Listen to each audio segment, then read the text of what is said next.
one last book that we have for this week. This one is I Am Martin Luther King Jr., written by Brad Meltzer, and illustrated by Christopher Iliopoulos. Again, it's part of the Ordinary People Change the World series. And thank you for being with me. Thank you for sharing your ideas. Thank you for all the things that you are telling me and sharing with me, and I appreciate it. And I hope that I can also have a chance back to share with you as well. Things aren't always easy for us as adults and knowing what to do and what not to do without having you with me or having the conversations right in front of my face to see your expressions and answer questions. It's hard for me to talk about racism or race. I can only talk about my own experiences of racism and how I felt when those things happened to me.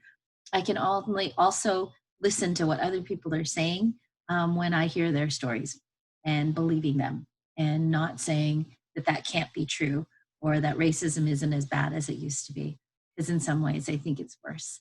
So thank you for being part of my family, and thank you for being able to take me as I am and accept me and listen to my stories and listen to the things that I have to say, just because, and also know that I am also listening on the way back. So I appreciate it. I appreciate you guys. I miss you guys even more than ever. So I'm just going to read part of this book. I'm going to keep this lesson. I'm going to try to keep it as short as possible. I won't read all of it. There's some things that you've known and some things you may not know. So if you want to find out more, there's always more opportunities to read these from the library or even see if there's online copies of it. So I Am Martin Luther King Jr. Okay. It talks about when he was little, he fell a lot. He was kind of a little clumsy. So his parents surrounded him with books and things like that. Okay. And then here's where it starts, where I'm going to start reading a little bit. When I was 6 years old, one of my best friends was a boy whose father owned a store across the street. Tag, you're it. No, you're it. No, you're it. No, you're it. My friend was white. I was black. It didn't matter to us. We would play games and have fun together. But when we started going to school, everything changed. He went to a school where all the kids were white. I went to a school where everyone was black. Soon after, he told me, I can't play with you anymore. Why? My dad said so. He doesn't want us being friends. But why? You're one of my best friends.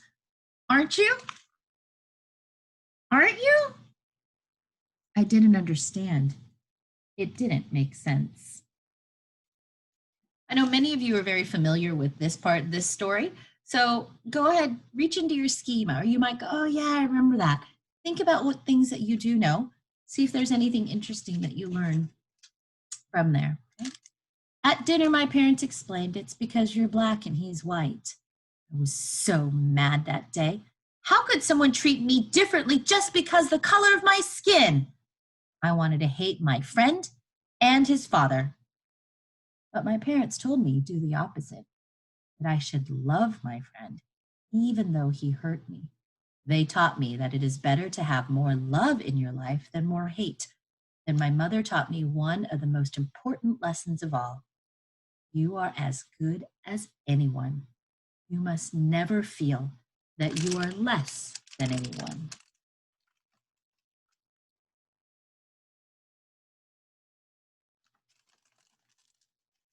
I'm going to use a reading strategy that I like to use, which is, I wonder why she had to say that.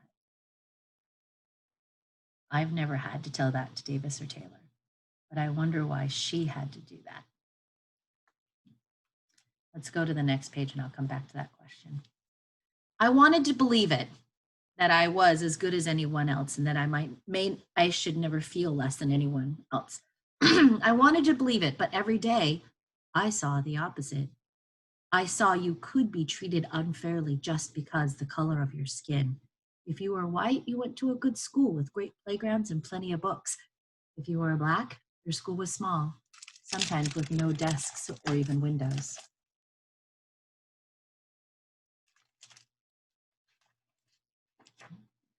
It wasn't just schools. Black people had to use different water fountains, different elevators, even different bathrooms. In fact, on a hot day when everybody wanted ice cream, if you were white, you could sit at the counter and eat from a nice dish. But since I was Black, if they served me at all, it was through a side window and they put my ice cream in a flimsy paper cup. This ice cream is perfect. This ice cream is melted.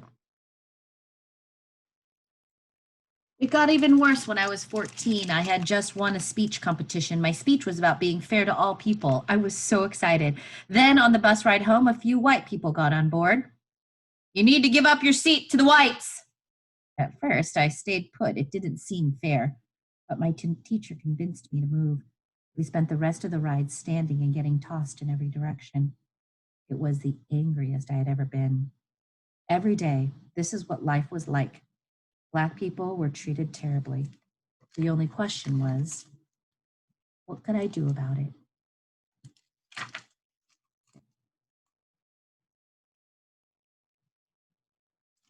Now, to get back to my first question where I stopped and thought, I wonder why a mom had to tell her son that he's as good as anyone. And I think it's because every day the message says messages that he was getting from school and from the restaurants and from what he saw and from what he heard and from the bus rides was that you aren't as good because of the color of your skin. You are lesser.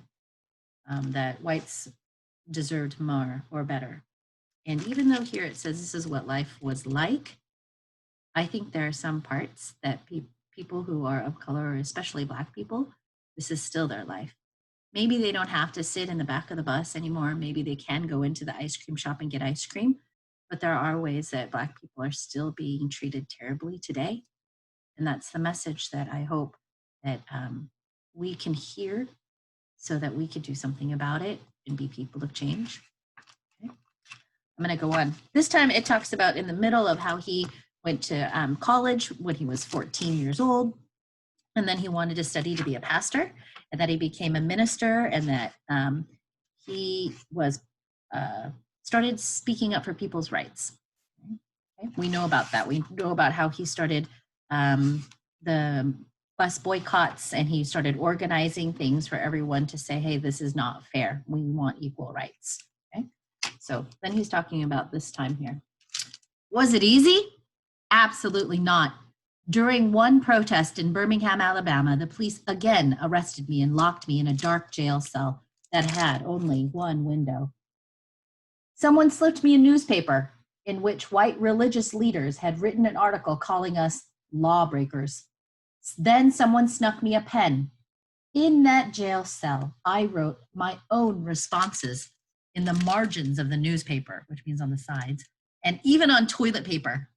My letter from Birmingham jail was soon published as a pamphlet. Then it was in magazines and newspapers. Today it has been read by millions of people.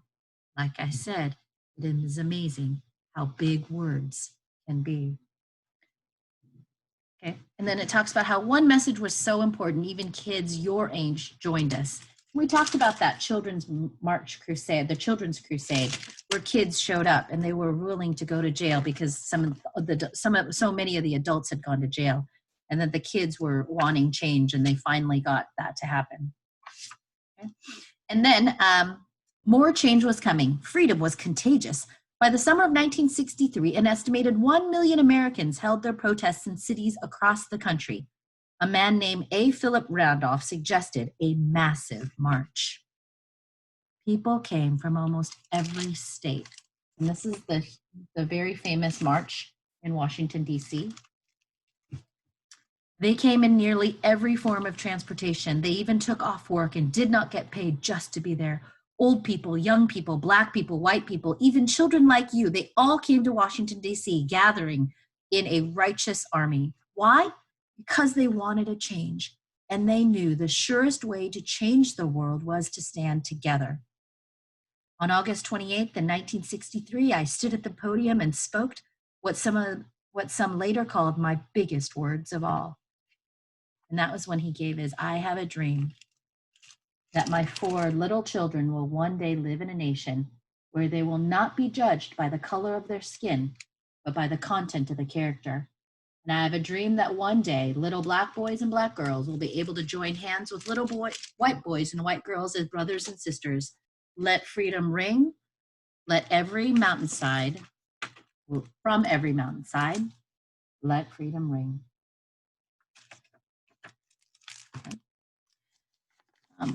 A lot of people just kind of think that that's where the work stopped, and then we're done, where everything was completed there. But there was more. After the March on Washington, the President and Congress passed new laws for civil rights, but that didn't mean our work was done. Indeed, our greatest battle was still to come. It began with 600 activists as they tried to walk 54 miles from Selma, Alabama to the capital of Montgomery. Back then, there were rules that stopped Black people from voting. If you want to change the laws, you have to be able to vote for new people who make the laws. The police had billy clubs and tear gas. They attacked our group and knocked many people down. But as I learned so long ago, you have to get back up. No matter how hard they hit us, we remained peaceful. Still, we didn't get through. 2 days later, we tried again, and now there were 2,500 of us. Once again, we tried. Once again, we did not get through. Did we give up? What do you think? It was Sunday, March 25th, 1965, our third try, and now we had 8,000 people with us. For 2 days, we marched. Rain could not stop us. The world was watching. The White House was too. President Johnson even sent troops to protect us. Exhaustion couldn't stop us. As we reached Montgomery, Alabama, tears were shed, but this time, they were tears of joy. I'm going to stop right there so that we can kind of talk, have you to think about what you've learned, think about the things that you've heard, and then I'll go on for a little bit, just a pause. The things that I've heard. I've heard that it was really hard for Martin Luther King to know that he was just as good as everyone, or it was hard for Blacks to know that they were just as good as everyone because everything around them was telling them that they weren't. The schools, the buses, the restaurants, the restrooms, the parks told them that they couldn't do the same things as white people could do. I learned that it was hard for them then to live where there was segregation. We know that's the word for it. And I think I can still say that it's still hard now. I can say that after Dr. Martin Luther King's speech, I want to think that everything was changed. They made new rules for civil rights, but that's when their work started. And then they started fighting for the right to vote so that they could change who some of the lawmakers were at that time. I learned that they had to keep trying, that people were trying to constantly stop them. And where it says the police had billy clubs and tear gas and they got knocked down, kind of reminds me of some of the things that are happening in Seattle and around the world even right now, even though this took place about 70 years ago. Okay. So I'm going to pause real quick, write down kind of some maybe of the thoughts that you're thinking of something interesting that you learned.